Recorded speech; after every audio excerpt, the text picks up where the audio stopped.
Welcome, everybody, to another episode of Will Transfer TV. And my name is Steve K. I am the founder and president of Cast Your Nets Ministries. And speaking of casting our nets, today I brought someone on. We want to talk about casting our nets to catch fish, millennials, Gen Z.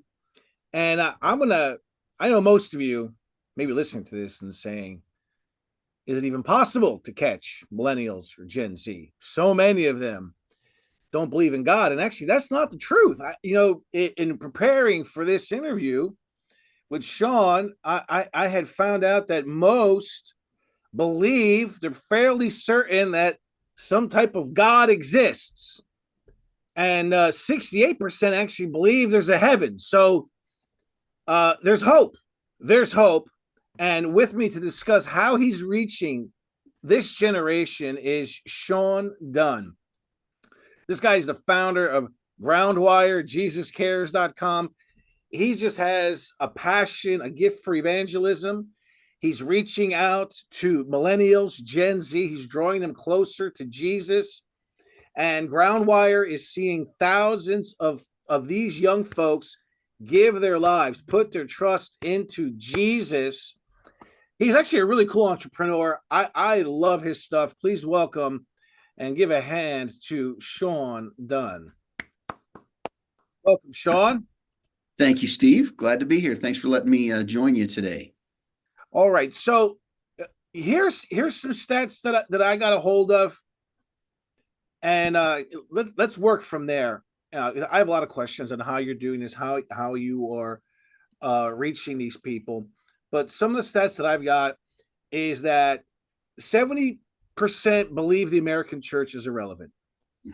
65%, this is where it gets interesting, 65% of generation of Gen Z and millennials rarely or have, listen to this, never attended a church. And I think, well, that's pretty cool. And 39% have no religious affiliation. Normally, I would say, how do we get here? But I think that horse has been beaten enough. Tell me, how are you reaching this generation? How are you doing this? Yeah, well, a couple of things are really driving our strategy. Number one is they say the American church is relevant. And I've had pastors pound the table and say, we can't get them to go to church. And my response is, but you also can't get them to put down their phones. So if some people see the phone and the technology as a problem, but it's also an opportunity. It's an opportunity that everybody's figured out how to leverage except the church for the most part, meaning pornographers leverage technology to destroy innocence. Politicians use it to win elections. Publicists use it to tell us who we should feel are important. And product pushers get us to buy things that we don't want, we don't need, and we can't afford. So why are we keeping the most important message in the world, the message about Jesus, his love, his forgiveness, salvation, eternal life? Why are we keeping that relegated to the building? So that's the first thing, is we've learned how to engage them on that level. A couple things that really drive our strategy are the fact that they are not waking up with theological questions. They're waking up with survival questions. So they're not waking up saying, oh no, I'm going to hell. How do I go to heaven? They're saying, oh no, I'm going through hell. How do I survive the day? And so our content goes after them and suggests, hey, life's hard, isn't it? Why don't you come have a conversation with us about that? And then we suggest Jesus is the answer. So one of our tags is, when life hurts, Jesus cares. Chat with someone who understands. So everybody who engages, or that this commercials come across, they're going to hear the name of Jesus in a positive way, and then they're going to be an invitation to come and dialogue about it. So a third thing, and then I'll let you respond, Steve, is that we've learned that they are tired of the monologue they perceive coming from the church, but they're very open to a dialogue. So what God's allowed us to build is a massive team of volunteers that are ready to engage the questions when they log in and say, hey, this commercial said when life hurts, Jesus cares. Does he really? It doesn't feel like he does. Or we just launched a new website, I Feel Broken. And they log in and say, hey, I feel broken. Nobody gets me. I don't know if I can have any positive value. And they're instantly connected to somebody who's going to basically virtually look them into the eyes and say, hey, you have great value. God loves you. He has a plan for your life. Could we talk about that? Those are three of the foundational principles. Well, I want to dive a little deeper, but I just want to say you're a breath of fresh air for me in this audience, I'll tell you, you may not know my story, but the audience does. I was a homeless heroin addict, Hmm. worked for the mafia, and I had a radical encounter with Jesus Christ. But I remember being on the streets. I remember being on the streets, and these people would come up to me into hand me a track, and the question they would ask me, Sean, is I'll never forget. Actually, I'm thinking of one memory. This guy said, "If you die today, are you going to hell or are you going to heaven?" And I looked around. And I said, "Brother, we're already in hell." Yeah. And then I walked away. I'm sure someone beat them up, but the point is that when you're talking about the survival question, they're not worried if they're going to heaven or hell. They're worried, how am I going to make it through whatever they're going through, which is hell for them. Yeah. The other thing is, Jesus said he would make us fishers of men. And I go fishing, and I will tell you, if you're going to go fishing for a specific type of fish, you got to go to one where they're swimming. You got to know how deep they are. You got to find out where they're hanging out. And then you got to use the right type of bait. So if I use a piece of salami for a fish that wants to have, a fruit or something, it's not going to work. So I love that you're going to where they're at. That's why we went into crypto. That's why we went into AI, because we said, well, that's where they're going. Why don't we get there first? I love it. And the fact that you're having a dialogue, once a week I go to a university, and I teach university students about God. These are people who don't believe in God, but I'm teaching them about God. And it's a dialogue, it's a conversation. They have all these questions. What about this? And what about that? And I find if you just engage them in this conversation, which and it's all over the place, right? They're not cleaned up. They're just having questions like normal humans. Wow, you build a trust, and with trust, the deeper stuff comes out. And it's an amazing opportunity to speak life and truth to them. So I love what you're doing, man. Love it, love it, love it. Love it. Well, it's encouraging that you get it. Some people don't understand that culture shifted, and that the message hasn't shifted, but the methodology of delivering the message has shifted to be effective and relevant. You're going back to your story. One of the social experiments that I do when I'm speaking to an audience about what we do is I say, hey, I have a social experiment for you. In the next 2 weeks, I want you to go find 10 people you don't know and begin a conversation this way. Would you like to have a theological discussion with me? And see how many of them stick in the room. They're all going to leave. But then go find 10 more and say, man, life's hard. How you doing? You'll get 8 of those 10 to engage with you. And so the church, we have to get people to a place where they have a theological discussion about who Jesus is. But my conviction is that's not where we start, because that's not where they live. We start at their felt need, and then we transition them to a place where we say, hey, it seems like everything that you're searching for is really found in Jesus. Peace, hope, joy, purpose, all of those things. And not only that, but he answers the eternal questions too. Could we talk about that? That's where we have to start the conversation. I agree. And this community understands that. They agree as well. Tell me, how are you? One of you said the conversations changed. And some don't get it. I would say the church just got stuck somewhere. But you have, if you're marketing to or trying to reach Gen Z millennials, you've got 15 seconds, you've got 10 seconds. How are you using? What are you sending through the phone to you got to interrupt them, right? It's almost, you got to, I tell my sales team or marketing team, you got to smack them in the face and say, whoa, because there's so much stuff coming out about how do you get their attention when so much stuff is hitting them? Well, and a couple of things you just said are right on. Number one, it's got to be short. The attention span of a millennial is 12 seconds. Attention span of a Gen Zer is 8. You can't ask them for 30 minutes. You've got to interrupt, and that's our key word too, is we interrupt them. We don't invite them. We interrupt them. And so we show up where they are, and our content is 12, 15, or 30 seconds long. And what we do with it is we connect with them emotionally. And then we suggest Jesus is the answer. So you see a young girl sitting at a stoplight in slow motion. The commercial is it's following her tear down her face.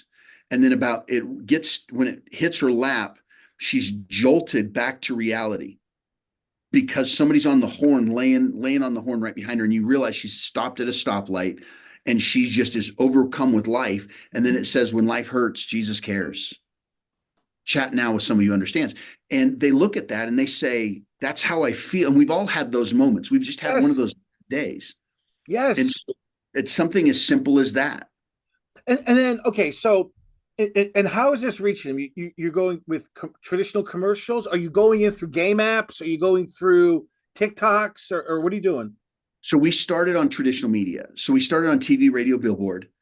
But in 2017, we made a massive change because we had to recognize, even though I still have a cable system, they don't. Even though I still listen to the radio, they don't. They have playlists. So we made a pivot to 100% digital. And that's really when our growth, it truly did spike. It didn't just increase, it spiked. So we show up on TikTok and Instagram, our first two, and then we do a little bit on Facebook and a little bit on YouTube in the middle of long form content.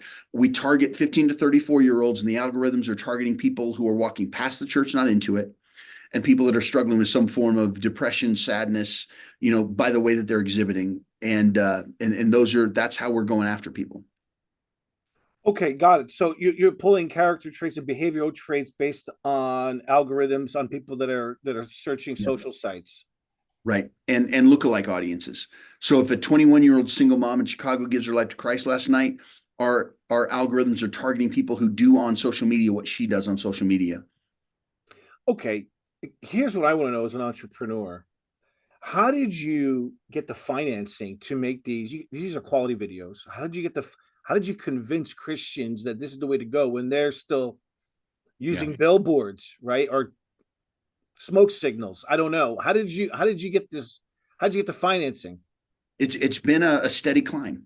It's been proving ourselves. It's been proving concept. There's two ways that people tend to raise money. You got the Silicon Valley way, which is, I have this plan. It's going to cost me $85 million. I'm going to go get $85 million, and then I'm going to start. And then there's the bootstrap way, which is, I've got $15,000. I'm going to start proving with $15,000 the concept will work, and then people come in more. So it's really just been building. And one of the things that's really helped us, though, is I was challenged several years ago by a financial planner. He said, I don't believe you. Your numbers are too good. I know how difficult it is for the church to reach young people. I know how expensive it is. And he said, you're telling me these numbers. He said, don't come back and talk to me until you get your numbers validated. But if you get them validated, please come back and talk to me. So we found the number one organization in the nation that does metrics audits for nonprofits. And they looked under our hood. They gave us some suggestions, but they basically validated that what we're seeing is true. And that has really given a great deal of confidence to a lot of the people who are investing in what God's doing with Groundwire. Um, Man, I don't know where to go with this. I have so many. So then you're breaking it down based on gender, based on geographical location, I would imagine, based on income level, Yep. or whatever Not, socioeconomics. not as much, not Not as as much. much.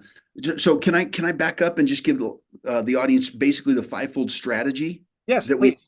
So number one, it's interruption. We've already talked about that, but it's targeting people who are walking past the church. The way I describe it to a pastor is, I stand outside of your church and I flag down the people who are driving past and not willing to walk in, get them involved in basic conversation about spiritual things, lead them to Jesus, and then move them into your community. So it's interruption. The second thing is communicate. So we communicate the gospel, but the way that we do it that makes us most unique is that 24 hours a day, it's backed in both English and Spanish by volunteers that are ready to engage. So if our tagline was, when life hurts, Jesus cares, come read my opinion, nobody would come to my site. But when we offer them a conversation, when life hurts, Jesus cares, chat with somebody who understands. The average person in the nation in 2018 said that they only feel listened to 7 minutes a day. Wow. Oh my goodness. That's so terrible. That is horrible. Yeah. Yeah.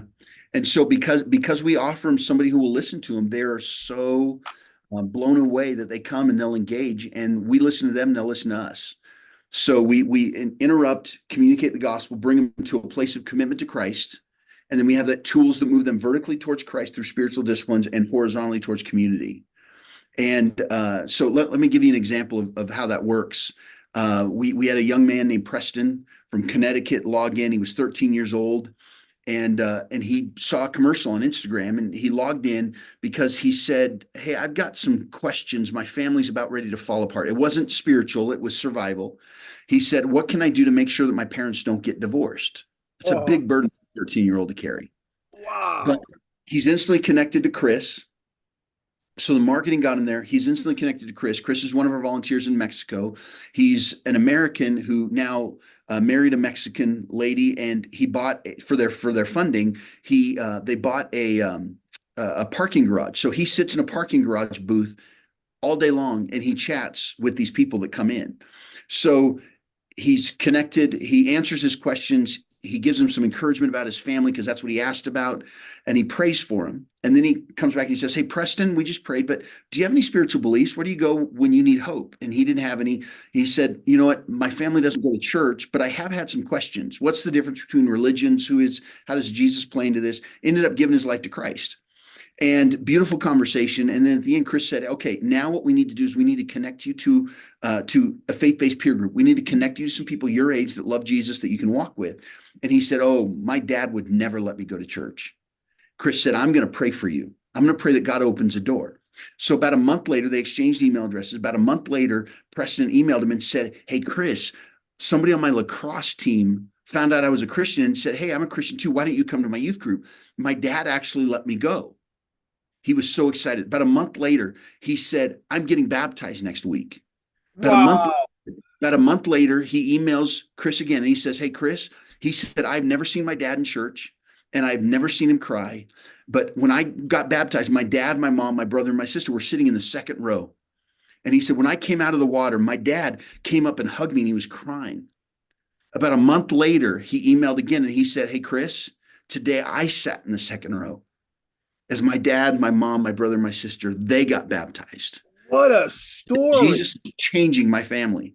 Why? Not because he was willing to go to church, but because we interrupted him and we offered him a friend that would listen to him and take him by the hand and lead him towards Jesus. But we get stories like that every day. It's amazing how simple it is. You're interrupting, but the most, and once you have their attention for that second or two, it's communication, and by communicating you mean listening. You're asking an engaging question, right? That will start some sort of communication. I have found also that if you start with an engaging question, they will start communicating. They'll because it's like you said, like only 7 minutes a day are they being paid attention to? That's crazy. Mhm. So it's interruption, communicate, get the commitment, then you educate, and then you stick them in community. You Right. connect them in community. Um, so they make the commitment. What education do you provide? How do you do that? Is it through the phone again? Is it on a website? Is it an email? Like how are you? Is it through Signal, Telegram? How are you educating? Well, we have several things we call growth tracks, Okay. and they are different. We offer them. We offer to walk with them for the first few weeks of their journey. You mean Hey, if you want some, the person who spoke to them initially, or is it just the community? it's a different team. It's a Okay. different team. So basically, hey, now that you're a believer, we'd love to come alongside you, support you, encourage you. Uh, would it be okay with you if one of our volunteers or one of the people on our growth team, if we walked with you for the? So it's through drip conversation and through encouragement over the first few weeks, and then we try and connect them to a church. We have what we call a hope connection, which is 15 days in a row delivered to their cell phone, short content about how to grow spiritually. So the younger generations don't want to be told what to do. They love story. And so rather than say you need to read your Bible, we have somebody tell their story, somebody who reading the Bible changed their life. And young people, and they've got to be short. So these are 2 to 3 minutes long. And then we say, hey, if you believe that this is going to be something, here are 3 tips that will help you as you begin to read the Bible. So that's called our Hope Connection. We have some of the things we do a little bit overseas, not a ton, but we have a 21-day challenge because our texting technologies won't work overseas. The 21-day challenge is read a chapter out of the book of John every day for 21 days to get to know Jesus. We have 5 or 6 different growth tracks. We have a partnership with a church that has an anywhere campus, but what makes this anywhere campus the most appealing to us is they're not just promoting their content from Sunday morning. They're trying to build community through small groups. Oh, I love it. I love it. Small groups is where it's at, right? That's where you get the vulnerability, the safety. You feel part of something. I love this. I gotta ask a couple more practical questions. My entrepreneurial mind's going through. So this is driven with volunteers. Yes. Okay, Yep. so So we have our volunteer team is between 12 and 1500 that we built over the years. We train them through what we call the Groundwire Training Academy, give them all the tools they need, teach them the technology, teach them how it's different when all you have is words. You don't have body language, you don't have tone, you don't have eye contact. All you have is words. You have to be cautious. You have to say the right thing in the right way. Otherwise, it can come across as cold and harsh. Like I learned this. One of my first chats on our line was with a girl who was sexually abused. And my response was, oh, that's too bad. Or, oh, I'm sorry. And it sounded, when I was rereading it, it sounded cold. yeah, of course. And so I went back and I realized we have to say, I'm so sorry. Nobody deserves to be treated that way.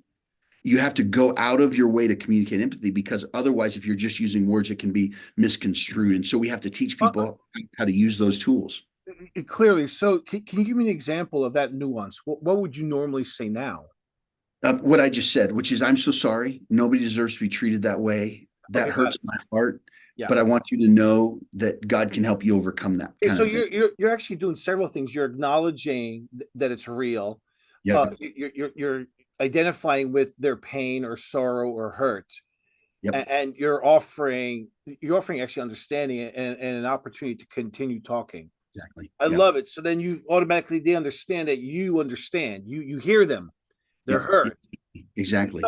So then that answers a lot of questions. You put the volunteers through training, because I was going to ask, well, what happens with, what if you have doctrinal issues? What if one guy believes this and one guy believes that?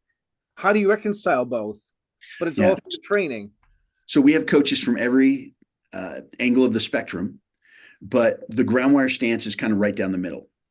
So if somebody comes online and they want to talk about something that may be doctrinally off on the side, our position is, well, I can tell you Groundwire's position, but if it's okay, I'd love to share my opinion as well. So you So we teach. major on the majors. You major on the majors. Right. Jesus is the savior. He rose from the dead, right? That type of stuff, right? Exactly. Not Yep. water baptism, sprinkling, all the, gifts. That's peripheral. I love it. I love it. I love it. Um, and so how long does a volunteer typically stay with you? And are you doing background checks? Like, are you We doing do. if they've been in prison or if they're some sort of sexual crimes? Do you do that right now? We do background checks. By the way, we also have systems built in for accountability, meaning so every chat is skimmed and read. So somebody's going to take it. So it's against our policy to take a conversation private. So you can't say, hey, hey, I want to be Facebook friends with you, because then it becomes about relationship or attraction sometimes, as opposed to pure Jesus. And when it goes there, we can't control that. We can't protect the coach, or we can't protect the chatter. So each conversation is read. There are background checks involved. Pastoral references are involved in before we'll onboard a coach. Okay, and um, I know this just from my own ministry teams. Is there something for volunteers? Like for example, I'll give you an example. My team, they're hearing stuff that no human being should hear, right? They're hearing, people are just dumping on them. It's a dump truck, one after another. And after a few months, they just need to get some they need to get healed too. You know what I mean? Like they need to, do you have something in place for volunteers? Yeah, I mean, our coaching is broken down into 4 pillars. It's recruitment, training, coach care, and quality control.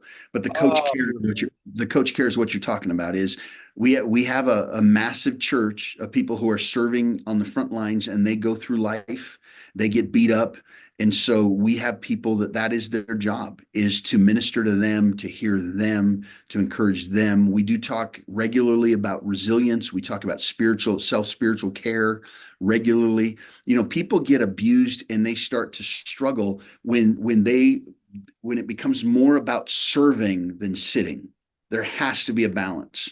You have to sit and receive and hear God whisper, I got you. Because if all you do is give, you will turn up empty. So we have to make that a priority. And it's one of the things that I really believe that in the Christian world in churches, it's neglected because we Yeah, think I people need agree. to be at every event and they need to be serving as aggressively as they can. And we need to encourage people to, we actually tell some of our volunteers because they love it. So some of them love it so much that we have to tell them, you're on too much. We've had fathers or husbands call us and say, you know what, my wife is spending more time serving than she is with the family, and we've had to say, hey, we need you to pull back because you're neglecting your family. And so we're really trying to take care of them. It's as you just mentioned, it's not easy, but that's the hope. Um, in your education, when you're educating people and getting into community, do you know what the follow through or what the drop off rate is? Like we have a drop off rate on our courses. I'm curious, what's your drop off rate? You know what that is? Yep, I do. Okay, Oh, so so I thought you were asking if I understood the question. Yeah, let me just be very transparent with you. For the first several years, the first couple decades, to be honest, I didn't want to do follow up because I'm an evangelist. I wanted somebody else to step in and do it. right, the And sales guy doesn't want to do administrative work. yeah, I understand. yeah, my analogy was Billy Graham. Billy Graham said, I am an evangelist. Navigator said, we're disciplers. Yes. Let's grow together. And they did. But nobody has solved for the digital space. Nobody's solved for our audience, and nobody's solved for the scale that we're seeing, which, by the way, we haven't even talked about those crazy numbers. But so basically, I nobody solved it. And last year I went to my team. We'd been playing around with it because we have too much responsibility to completely neglect it. But I went to my team in December and I said, listen, we are excellent in the evangelism space and we measure everything and we learn from every number. We have not been doing the same on the follow-up. I said, it's time. We need to do it. And so in January, we took it upon ourselves. And so we have two primary goals this year. One's about reach, one's about follow-up. The reach goal is we want to see a minimum of 1 million professions of faith this calendar year. And we're on track for that. We hit 251,000 in Q1. But the second one is the follow-up. Our goal is by December to see 30% of those people who are making a profession of faith taking a meaningful and measured step in their spiritual journey. And right now, as of last week, we were at 21%. So we've grown from 12% to 21% in 3 months. So what are you using? Because I'll tell you what I'm using. How are you getting them to get that? How are you getting that number up? By testing and trying new language, new landing pages, new approaches. Again, there's two pieces to this process. There's the top end of the funnel. What is going to make them opt in? What are they going to be willing? Because they've spent the last 10 years of their life trying to avoid church. We can't automatically say, hey, your first step is we need you to go to church. We'd love it if they would, but a lot of them won't. So what is it that we're going to offer them that's going to get the best result? And then once we get them into the funnel, what's the process that we can offer them to make sure, as you said, to make sure that they stick all the way through the funnel till we at least get them plugged into a local community? Those are the two numbers that we're looking at. The top end of the funnel right now is 21%. The bottom end of the funnel, we're probably several months away from really understanding where we are with that. I'll tell you what, we're testing this now, and what we're doing is we're gamifying everything. Meaning we're actually in the moment we're launching our own token, and we are rewarding people with our token that they can use to. I was watching my kids play Fortnite, wrote the V-Bucks and stuff, and or roadblocks, and they all have their own currency. They all have their own reward system, and they use it to buy stuff, or they'll even trade like physical clothes and sneakers for different V-Bucks, different Wow. skins.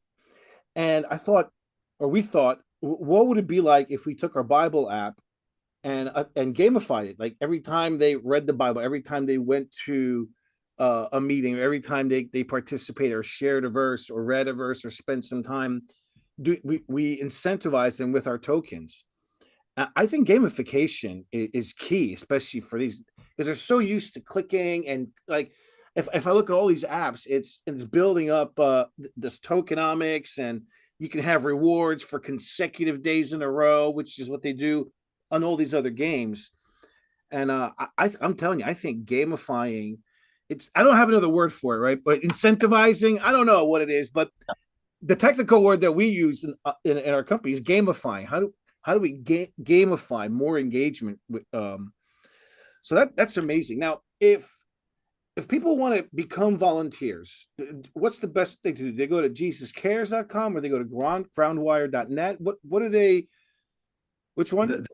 The best way, if you're interested in learning more about becoming an online coach, which is what we call them, you can't call them counselors, because if you're a counselor and you're bad, you can be sued. If you're a coach and you're bad, you're just an idiot. So we have to use I mean, it's amazing how just that word is Yes. some litigiousy behind it. So anyway, so if you go to groundwire.net/coaching, that is a direct link that will take you into some interviews with coaches, some frequently asked questions, or you can begin the process by filling out an application. Right, so let me show you Go, this. This is groundwire.net. You see this button here, donate. When you get here, hit this button first.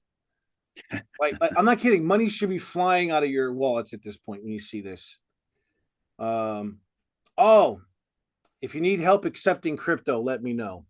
We can okay. help with that. We are that's how we gamify everything. You can also go to jesuscares.com. Look at this chat now.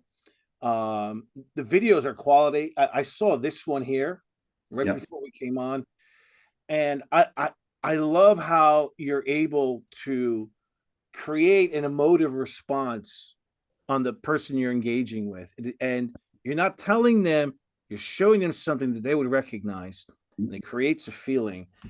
I absolutely love what you're doing, Sean. I do. Friends, go to the links below, and I want you to. I actually want to talk to my board about donating something to you, but I want you guys to click the links below. Go to groundwire.net, hit the donate button, and jesuscares.com, and let's support this organization to the best of our ability. Love what you do. I love that you got the education part down, the community part down, and you're trying to improve on them engaging in the long run, and that is the key, right? Making disciples too. Yeah. Steve, So, could I share our numbers from last year? Just kind of give yeah, some, by please. the, by the way, the metrics audit, we do it every year. If you're interested, or every 3 years, if you're interested, I can send you the 2023. But here's the interesting things. They came back and said, you can't, what's the word? They can't, he said, you can't fudge your numbers because it's all by what people are doing online. So I can't adjust them. I don't just decide. So it's what people are doing online, but our commercials were seen last year 1.3 billion times. Wow. 1.3 billion times. We whispered to somebody, you're not alone. We got you. Jesus is with you. We saw 6.8 million people visit one of our websites last year, which basically that just shows that, as you said, we're connecting with their emotions enough that they're willing to take a step to figure out what this is about. The third thing, George Barna says in 2019 that the average church sees one person a year give their life to Christ domestically. One person a year. Last year, we saw 567,545 people give their life to Christ. And then the last number, which is kind of a crazy number, but churches and denominations have told me that it costs them over $35,000 to see one person make a profession of faith in the U.S. $35,000. Our all-in cost last year was $6.51. So it's just fun to see what God's doing. Are you blown away? I mean, can you go back to like when you first started and like you're here now? It's like, would you ever imagine you're at this point? Oh, no, it's actually is interesting. My background was as an evangelist, as a preacher, and in the early 2000s, I was speaking to 150,000 people a year, and God kind of got my attention because my pride was out of control. What was interesting is God reminded me in 2020 that I was praying a prayer that I didn't even want to have answered, but I knew it was the right prayer to pray. I was saying, God, help me reach more people than I ever thought possible, but do it in a way that I can't take credit for it, and then I'm not the face of it. Ooh, Because I loved being on the stage. yeah, And you're so God's flesh, done, man, right? I love But yeah, it. I remember it was 2017. We saw 5,675 people come to faith, and we thought, man, that's amazing. And now we've increased that 100 times in 5 years or 6 years. And you're on track for 1 million this year. Yeah. Yeah. That's actually amazing. I'm trying to do some numbers here. Hold on. That's a pretty large number. 1.3 billion views. If you're saying almost 7 million went to your website, that's a very hard way to convert commercial to website. Very difficult. Impressive. I'm impressed. Thank you for being on the show. Thank Uh, you. Appreciate it. I now am questioning whether I'm even saved listening to your story. Like, like, am I even doing anything here? Thank you for inspiring us. Thank you for sharing your journey. And I think we can all learn from the 5 keys that you had, which is interrupt, communicate, commit, educate, and then community, these small groups. I love it. Thank you, Sean. Thank you. Bless you and have a wonderful day. Thank you so much. Appreciate it.